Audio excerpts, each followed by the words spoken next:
రప్పించును. జీవము గల ప్రతిదానికి ఆదాము ఏ పేరు పెట్టెనో ఆ పేరు దానికి కలిగెను. అప్పుడు ఆదాము సమస్త పశువులకును ఆకాశ పక్షులకును సమస్త భూజంతువులకును పేరులు పెట్టెను. అయినను ఆదామునకు సాటి అయిన సహాయము అతనికి లేకపోయెను. అప్పుడు దేవుడైన యెహోవా ఆదామునకు గాఢ నిద్ర కలుగజేసి అతడు నిద్రించినప్పుడు అతని ప్రక్కటెముకలలో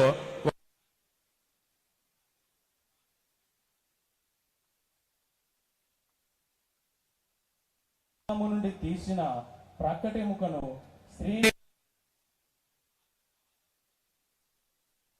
అప్పుడు ఆదాము ఇట్లనెను, నా ఎముకలలో ఒక ఎముక, నా మాంసములో మాంసము, ఇది నరునిలో నుండి తీయబడెను గనుక నారి అనబడెను. కాబట్టి పురుషుడు తన తండ్రిని తన తల్లిని విడిచి తన భార్యను హత్తుకొనును, వారు ఏక శరీరమై ఉందురు. అప్పుడు ఆదామును అతని భార్యయు వారిద్దరూ దిగంబరులుగా ఉండిరి, అయితే వారు సిగ్గు ఎరుగక ఉండిరి. వాక్యం చదివించిన విజయ్ గారికి వందనాలు తెలియపరుస్తున్నాం. అలాగే యోహాను సువార్త 2వ అధ్యాయము 1 నుంచి 11 వచనాలు మన మధ్య తెరిస్తా వచ్చి చదివి వినిపిస్తుంది. యోహాను సువార్త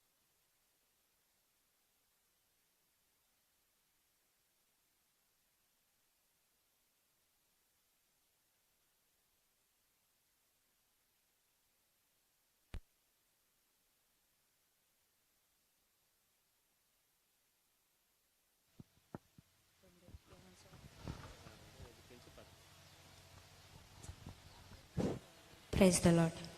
3వ దినమున గలిలయలోని కానాను ఊరిలో ఒక వివాహము జరిగెను. యేసు తల్లి తీసుకొని పొండని చెప్పగా వారు తీసుకొని పోయిరి. ఆ ద్రాక్షారసము ఎక్కడ నుండి వచ్చెనో ఆ నీళ్లు ముంచి తీసుకుని పోయిన పరిచారులకే తెలిసినది గాని విందు ప్రధానికి తెలియకపోయెను. గనుక ద్రాక్షారసమైన ఆ నీళ్లు రుచి చూచినప్పుడు ఆ విందు ప్రధాని పెండ్లి కుమారుని పిలిచి, ప్రతివాడును మొదట మంచి ద్రాక్షారసము పోసి జనులు మత్తుగా ఉన్నప్పుడు జబ్బు రసము పోయిను, నీవైతే ఇది వరకును మంచి ద్రాక్షారసము ఉంచుకొని ఉన్నావని అతనితో చెప్పెను. గలిలయలోని కానాలో యేసు ఈ మొదటి సూచక క్రియను చేసి తన మహిమను బయలుపరచెను.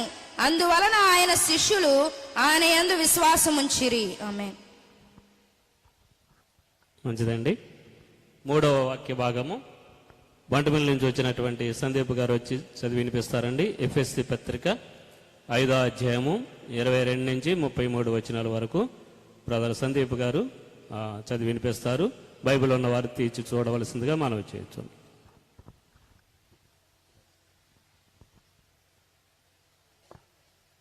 ఎఫెసీ పత్రిక 5వ అధ్యాయం 22 నుంచి చదువుకున్నాం.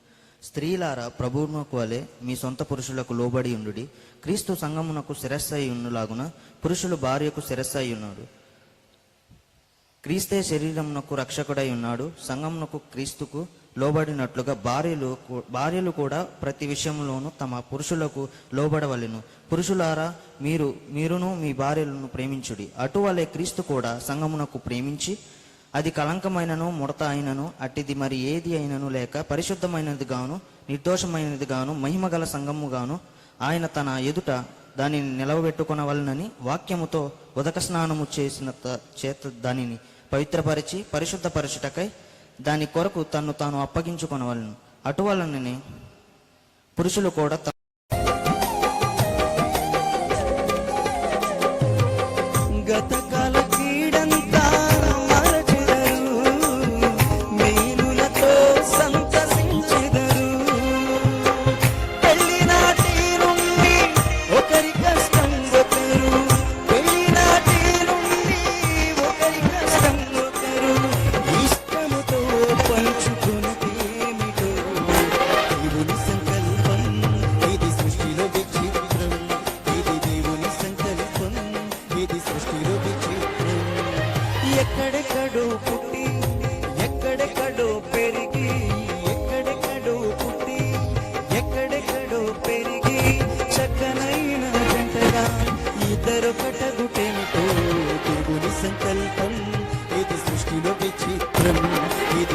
దేవుని సంకల్పం, ఇది సృష్టిలో విచిత్రం. ఇది దేవుని సంకల్పం, ఇది సృష్టిలో విచిత్రం.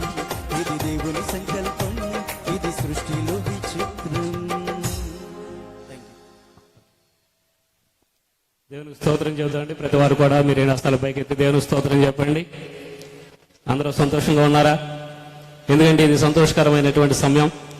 దేవుని యొక్క వాక్యం సెలవిస్తుంది, వివాహము అన్ని విషయంలో కూడా ఘనమైందని. దేవుడు అనాది కాలంలోనే ఆదాము అవ్వల్ని మరి ఒకటిగా చేసి వారిద్దరిని కూడా దీవించాడు. మీరు ఫలించి అభివృద్ధి పొంది భూమిని నిండించి దాన్ని లోపరుచుకోండి అని ఆ ఇద్దరు వ్యక్తులతో చెప్పినటువంటి మాట మరి ఈ రోజున అనేక మందిగా మరి ఈ భూమి అంతా కూడా ప్రజలతో విస్తరించబడటానికి మరి ఇది దేవుని యొక్క వాక్కై ఉన్నది. ఎందుకంటే దేవుడు వాక్యం ఇలాగే సెలవిస్తుంది, నరుడు ఒంటరిగా ఉండటము వానికి మంచిది కాదని వానికి సాటి అయినటువంటి సహాయమును దేవుడు సిద్ధపరిచి ఉన్నాడు. అట్టి ఘనమైనటువంటి వివాహానికి వచ్చినటువంటి ఘనులైనటువంటి వారికి, బంధుమిత్రులకు, ఇమానేని వారి అలాగే పోకల వారి ఈ రెండు కుటుంబాలని ఒకటి చేయడానికి దేవుడు అనాది కాలంలోనే తన సంకల్పాన్ని కలిగి ఉన్నాడు. మరి చక్కటి జెండను మనం చూస్తున్నాం. మరి గాయకులు పాడినట్టుగా ఎక్కడెక్కడో పుట్టి అండి కొన్ని సంకల్పాలు, మన ఉద్దేశములు వేరు, దేవుని ఉద్దేశములు వేరు. ఇదేదో వాళ్ళు పెళ్లి చేసుకుంటున్నారు, మనం ఒక కాసేపు ఉండి భోంచేసి వెళ్ళిపోదామని కాదు. మరి చక్కటి వాక్య సందేశాలు దేవుడు మనతో మాట్లాడతాడు. కేవలం వివాహం చేసుకున్న వారికే కాదు, చేసుకున్న వాళ్ళకు కూడా, చేసుకోబోయే వారికి మాత్రమే కాదు, దాంపత్య జీవితంలో ఉన్నటువంటి వ్యక్తులకు కూడా దేవుడి సందేశాన్ని ఇస్తూ ఉంటారు. మరి అభిషక్తులు, దైవజనులు మన మధ్యకు బంటుమిల్లి ప్రాంతం నుంచి ఎఫ్ఎఫ్రా గారు వచ్చారు. వారిని బట్టి దేవుని స్తుతిస్తూ అందరూ చప్పట్లు కొడదాం ప్రతి వారు కూడా. ఎందుకంటే వివాహం ఘనమైంది కనుక ఘనముగా జరిగించడానికి చక్కటి ఏర్పాట్లు. మరి మీ అందరూ కూడా నాడు కానాలో ద్రాక్షారసం అందించినట్టుగా సోదరులు ద్రాక్షారసం అందిస్తున్నారు. మరి ఎవరికైనా అందబోతే అందరూ కూడా తీసుకోండి. అందిన వాళ్ళు కూడా ప్రతి వారు కూడా సంతోషంగా ఈ యొక్క యవన బిడ్డలను దీవించడానికి మనం చేరువచ్చి ఉన్నాం.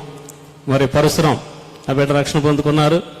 మరి నేను ఈ ఊరు వచ్చింది మొదలుకొని వారు బాల్యకాలం నుంచి కూడా సంఘంలో కుటుంబం సాగుతూ ఉన్నారు.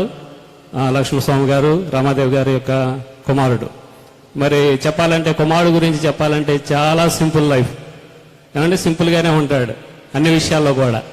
చక్కటి ప్రార్థన చేసుకుంటాడు. ఎందుకంటే ఆత్మీయ కుమారుడిగా అతని గురించి కొన్ని మాటలు నేను చెప్తున్నాను. దేవుని ఎడల భయము, భక్తి, ఏ పని చెప్పినా కూడా కాదు అనడానికి అవకాశం లేదండి. దేవుని స్తోత్రం, హల్లెలూయా. ఎందుకంటే మరి యవన బిడ్డలు, వాక్యం సెలవుస్తుంది, యవన కాలంలో దేవుని పని చేయటం దేవుని బిడ్డలకు ఆశీర్వాదం. ఇంకా అనేక మంది యవన బిడ్డలు ఉన్నారు.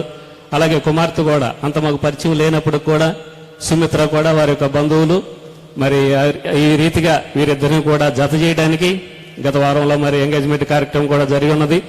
పెదలంక వాస్తవ్యులు పోకల గోవర్ధన్ గారి బంగారుతాల యొక్క కుమార్తె లక్ష్మణస్వామి గారు, రమాదేవి గారి యొక్క కుమారుడు పరశురాముకు ఈ రోజున పరిశుద్ధ వివాహం జరిగించడానికి పెద్దలు నిచ్చి ఉన్నారు. ఆ యొక్క సమావేశానికి చేరువచ్చిన మీ అందరిని బట్టి మరి దైవ సేవకులు కూడా ప్రేమతో ఆహ్వానించినప్పుడు అనేక మంది దైవజనులు మన మధ్యకు చేరువచ్చి ఉన్నారు.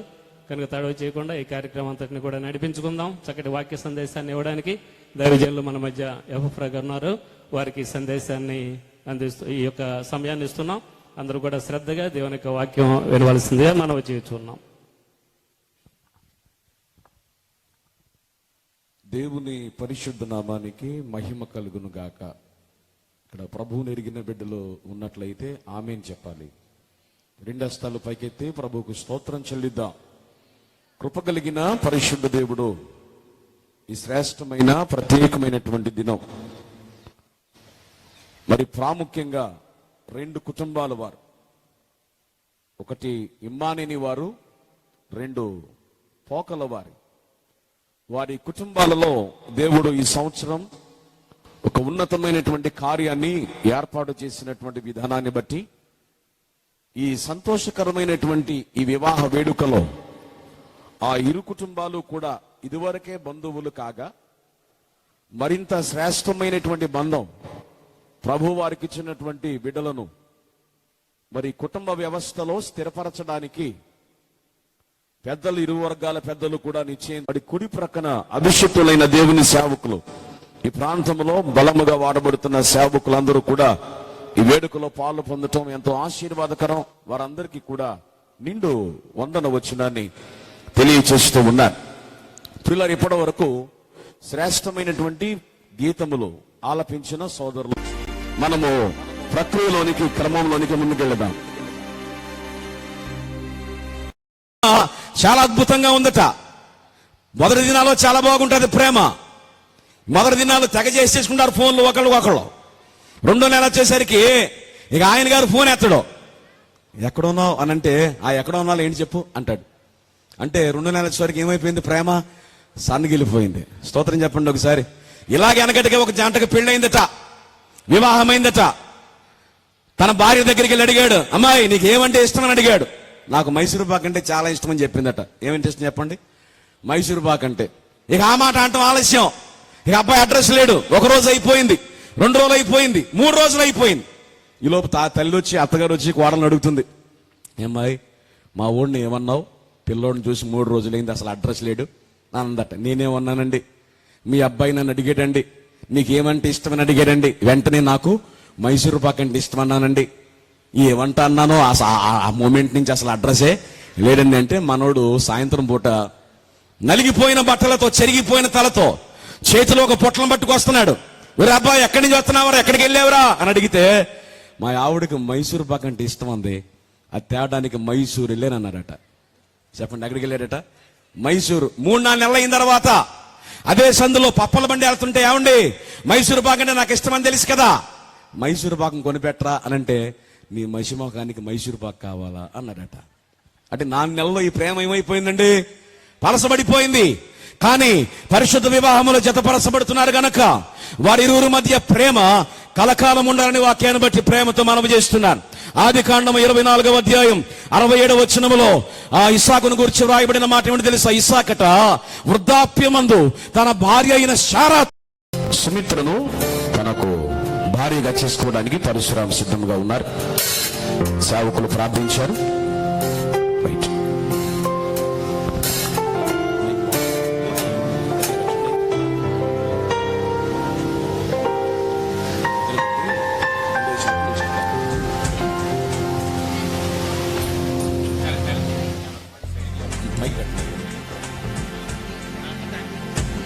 నిత్య నమ్మకమునకును స్థిరమైన ప్రేమకును సూచనగా ఈ మంగళి సూత్రమును నీకు ధరింపజేసి నిన్ను నా భార్యనుగా చేసుకొనుచున్నాను తండ్రి యొక్కయు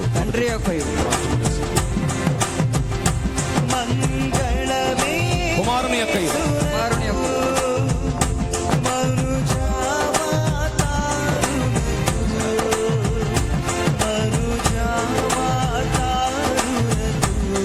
పరిశుద్ధాత్మ యొక్క నామము ద్వారా ఈ మంగళి సూత్రమును నీకు ధరింపజేసి నిన్ను నా భార్యను చేసుకొనుచున్నాను.